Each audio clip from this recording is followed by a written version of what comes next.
Hey everybody, I hope you're having a great day. I have finally come up with a theme for Tuesdays, and I dubbed Tuesdays Talk About a Tuesday. And so on Tuesdays, we'll get into some more detailed type stuff, logistical stuff, pricing, uh, following up on the things that I might talk about on Make a Change Monday, like going into them in more detail.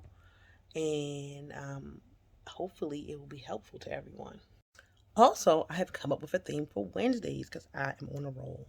So Wednesdays will be my live days, and we're going to call it "What You Want to Know Wednesdays," and it's really just going to be one big question and answer session. I've been getting a lot more questions in my comments and in my inbox about things, and I think it'd be good to have just an open space for people to shoot me whatever questions they have, and I can answer them in real time. I don't profess to be an expert on all things, but the knowledge that I have accumulated, I am happy to share with you guys. So that will be tomorrow at 7 p.m. Eastern Standard Time. What you want to know Wednesdays. Come with your questions, guys, because I'm ready. But back to today. So today, Tuesday, talk about a Tuesday.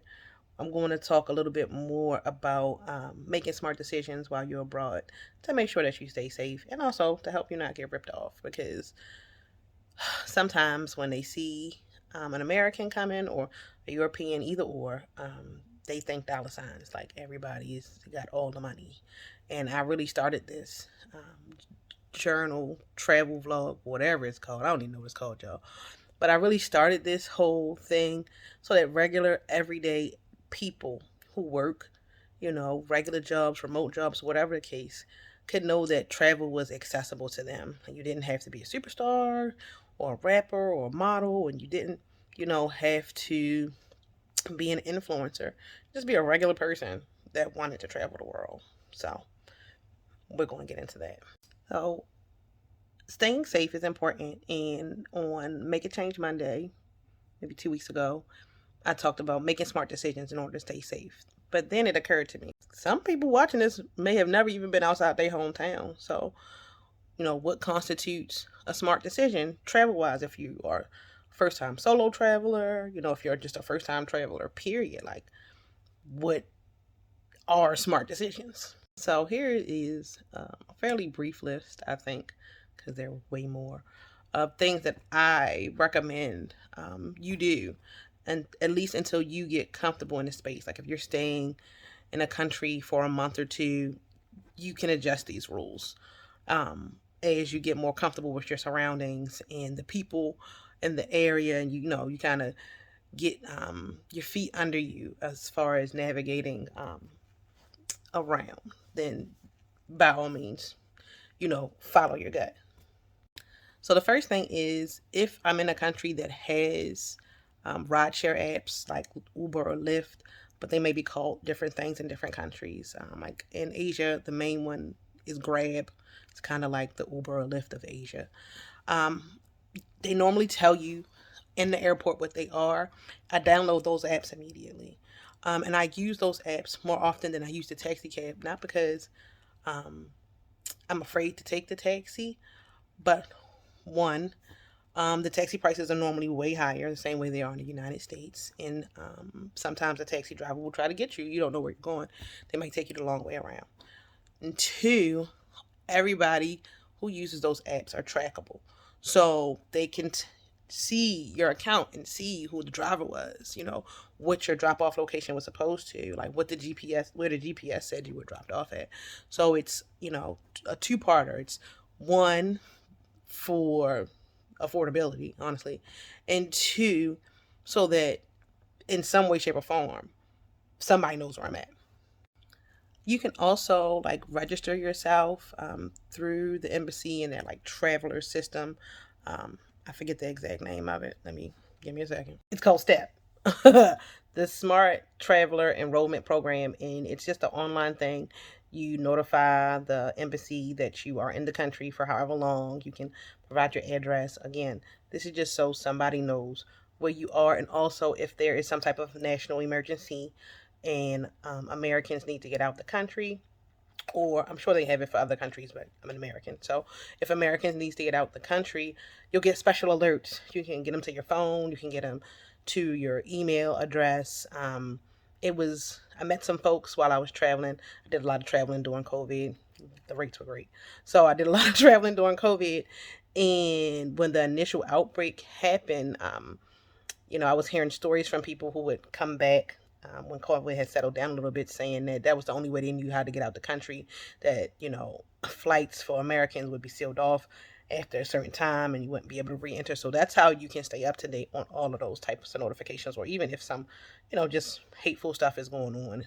And if you may be targeted because you're in America, because America does some messed up stuff across the world. So you might need to get out of that place ASAP. So I do recommend doing that in every country that you're in.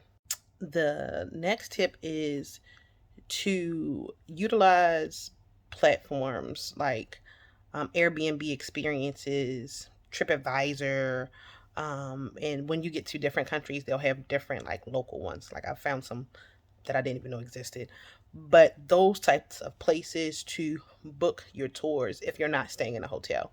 You can book them through the hotel as well, but the hotel won't charge a little bit more.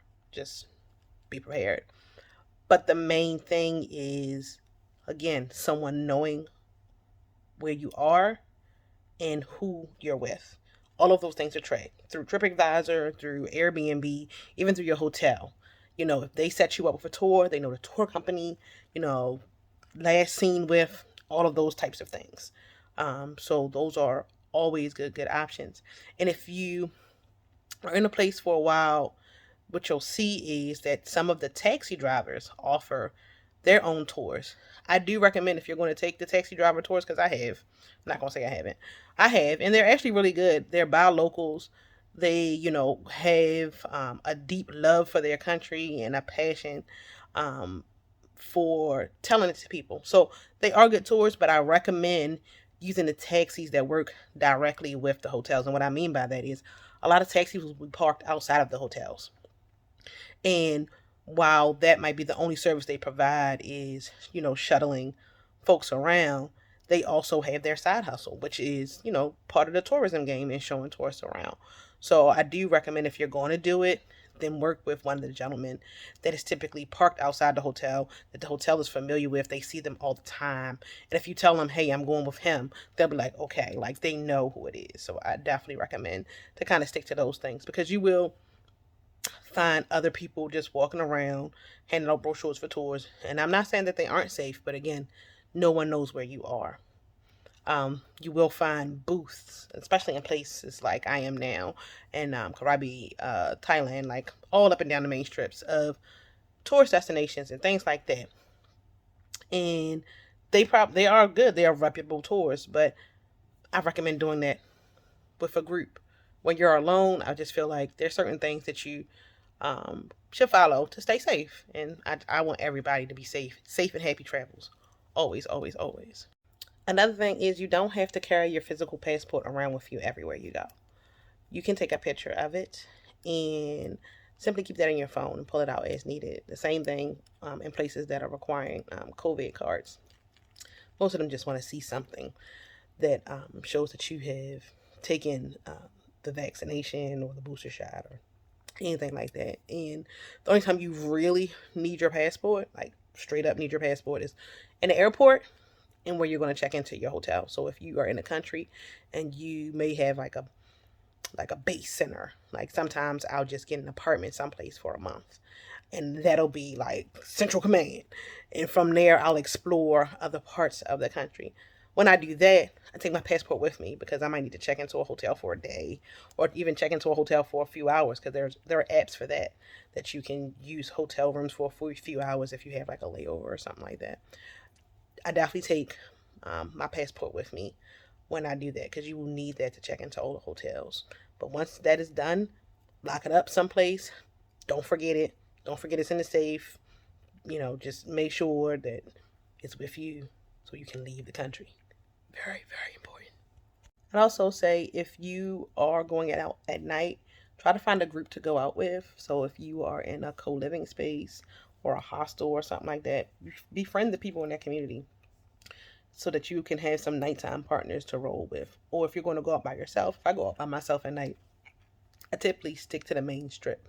I don't veer too far off the beaten path. by myself at night.